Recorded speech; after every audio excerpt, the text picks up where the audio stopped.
निवडणूक आयोगाची प्रत्येक काही गोष्टींमुळे हे जो निकाल आहे तो पुढे ढकलला गेलाय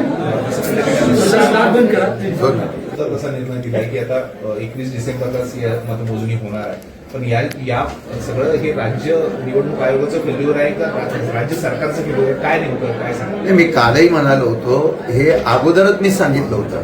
म्हणजे निवडणूक आयोगाच्या बाबतीमध्ये कोर्टाने जो निर्णय दिला, ज्यावेळेला हा प्रोग्राम जाहीर केला त्या प्रोग्राममध्ये एवढ्या त्रुटी होत्या, त्याच वेळेला सांगतं की एखादी कोर्टामधली केस जर प्रलंबित असेल तर ह्या निवडणुका पुढे जाणार आणि तसंच घडलं.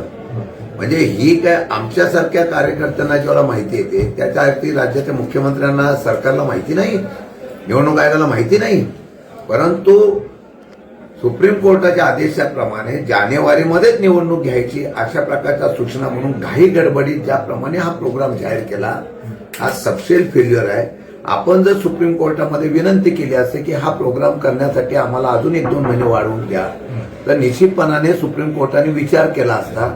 परंतु ते न करता ज्या पद्धतीने झालंय यामध्ये पूर्णपणाने निवडणूक आयोगच दोषी आहे. मी त्या दिवशी पण म्हणालो की महात्मा गांधींच्या असलेल्या त्या 3 माकडासाठी आज ती परिस्थिती निवडणूक आयोगाची झालेली आहे. आणि मला वाटतं की याला दोघांनी मिळून ते केलेलं आहे का?